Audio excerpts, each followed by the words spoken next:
ملک کے مشہور شاعر، ادیب اور نقاد سلیم احمد کی یاد میں، جن کا پچھلے ہفتے انتقال ہوا، ہم ایک خصوصی پروگرام پیش کر رہے ہیں، چراغ نیم شب۔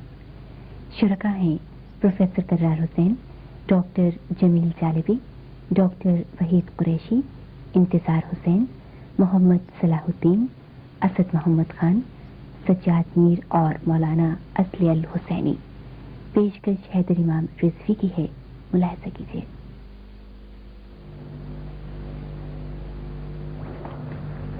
اتفاقاً، فقط اتفاقاً میرا نام بھی ہے۔ اگرچہ نئی زندگی کی سبک رو ہوائیں کہ آزاد ہیں، بارے زنجیر فرسودگی یعنی ناموں سے بیزار ہیں۔ زمانہ بڑے شوق سے سن رہا تھا، ہم ہی سو گئے داستاں کہتے کہتے،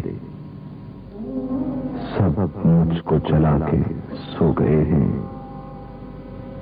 میں ایک چراغ نیم شب ہوں۔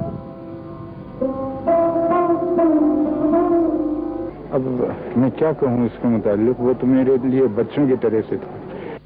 جتنا تخلیقی تجربے کے ساتھ شغف تھا اس شخص کو، اتنا ہی افکار و تصورات کے لیے اس کے یہاں ایک پیشن اور ایک بہت جذبہ نظر آتا ہے۔ زندہ، جیتا جاگتا پورا انسان جسے سلیم احمد کہیے، وہ آج ہم سے جدا ہو گیا ہے۔ درویشی، قناعت، ایثار، محبت، رہنمائی اور اس کے ساتھ ہی قلم کی عزت اور آبرو کا تحفظ اور انتھک محنت، یہ وہ عناصر ہیں جن سے مل کر سلیم احمد کی شخصیت تشکیل پائی تھی۔ میرا ایک انتہائی مخلص رفیق ہی نہیں، بلکہ اسلام اور نظریہ پاکستان کا ایک بہت اچھا شارح اس دنیا سے رخصت ہو گیا۔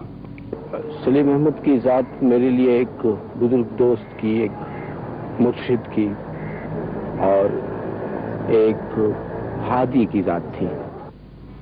اتنی بے مصرف نہیں ہے میری ذات، ایک ذرہ بھی اگر کم ہو گیا، تابت ماتم کرے گی کائنات۔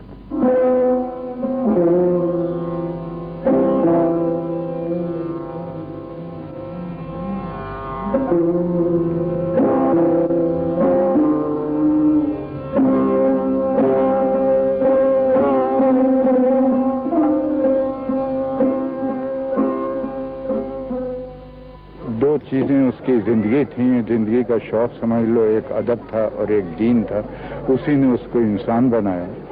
بڑی گہرائی اس کے اندر تھی، اس کے اندر بڑی محبت کے سرچشمے جو تھے تو وہ تھے، اور بہت پیارا آدمی تھا۔ اور ایک بڑی بات یہ ہے کہ وہ برابر یعنی اس میں سوچ کے اظہار میں برابر ترقی کر رہا تھا۔ کسی موقع کے اوپر، کسی منزل کے اوپر آ کے وہ اس کی ترقی ختم نہیں ہوئی تھی اور بڑھتا چلا جا رہا تھا۔ دین کے اندر بھی اس کی نگاہ گہری ہوتی جاتی تھی، ادب کے بھی نئے نئے راستے نکل رہے تھے، تنقید کے اندر، شعر کے اندر، مضمون نگاری کے اندر، صحیح معنی میں جس کو مین آف لیٹرز کہتے ہیں، کہ جس نے اپنے قلم ہی اس کا اوڑھنا تھا، قلم ہی بچھونا تھا، سوچ اور سوچ کا اظہار، یہ تمام کی تمام زندگی کا مشغلہ تھا۔ اس میں کوئی شک نہیں کہ اس دنیا کے اندر، ہمارے زمانے کے اندر ایسا ڈیڈیکیشن ادب اور دین کے لیے وہ بہت کم ملتا ہے۔ اللہ اس کی مغفرت کرے۔ مجھے تاریخ سے بہت زیادہ دلچسپی ہمیشہ سے رہی، اور بچپن سے میرے شعور کی تربیت جو تھی وہ تاریخی قصے کہانیوں میں ہوئی۔ میں جب بچپن میں تھا تو میں باقری کی کتاب فتوح شام و فتوح مصر اور صلاح الدین ایوبی کے قصے، خالد بن ولید رحمۃ اللہ رضی اللہ تعالیٰ عنہ کے قصے، اور زرار بن ازور اور خلا بنت ازور، اور یہ ان کے قصے میں پڑھا کرتا تھا، ان سے بے انتہا متاثر ہوا کرتا تھا۔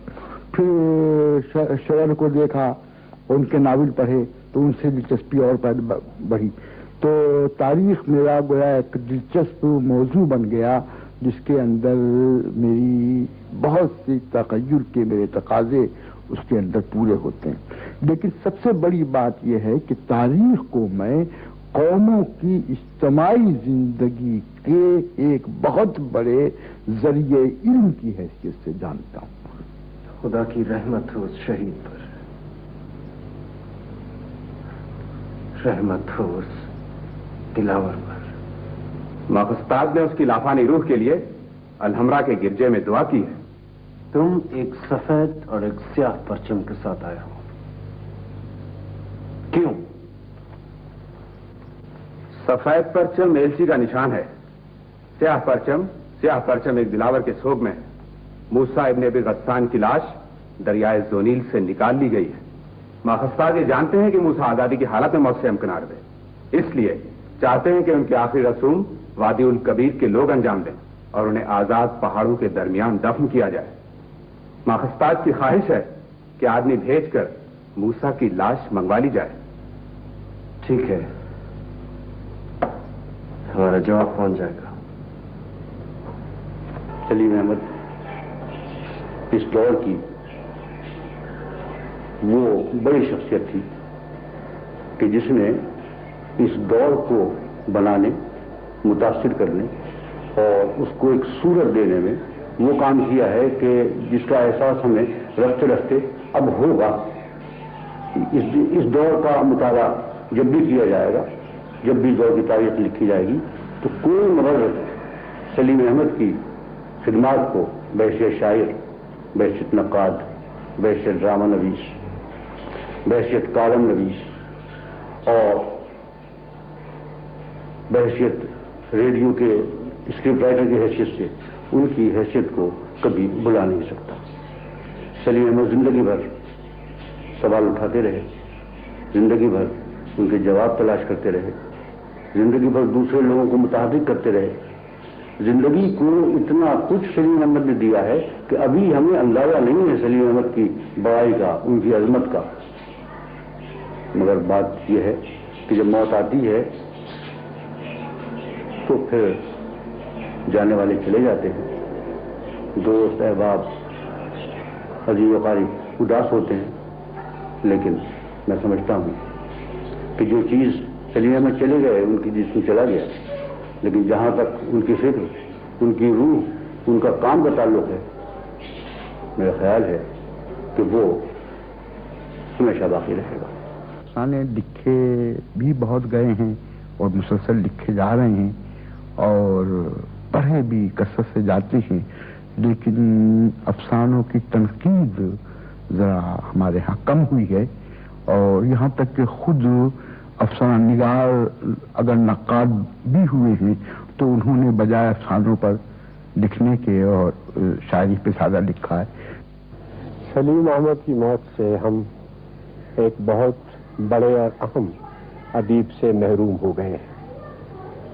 ہماری محرومی کی دو صورتیں ہیں، ایک تو ان کی حیثیت ایک اہم نقاد، شاعر اور ڈرامہ نویس کی تھی، یہ تو ہماری ادبی محرومی ہے۔ دوسری محرومی جو میرے نزدیک اس سے بھی زیادہ اہم ہے وہ یہ ہے کہ سلیم احمد ایک سچے اور کھرے پاکستانی تھے، اور پاکستانی نقطہ نظر کی ترویج میں انہوں نے بعض لڑائیاں بھی مول لیں، جس کی وجہ سے وہ ایک متنازع فی شخصیت بھی بنے رہے۔ لیکن میں سمجھتا ہوں کہ ہمارے ہر ادیب کو پاکستان کے لیے جس خلوص اور محبت سے کام کرنے کی ضرورت ہے اور جس نقطہ نظر سے اس مملکت کے شہری کی حیثیت سے انہوں نے اپنے فرائض ادا کیے، میں سمجھتا ہوں کہ یہ ہماری وہ بڑی محرومی ہے ان کی ذات سے کہ وہ انتقال کر گئے اور ہم ایک محب وطن ادیب سے محروم ہو گئے۔ میں مضمون کتاب زیست کا ہوں، نہایت غور سے سوچا گیا ہوں۔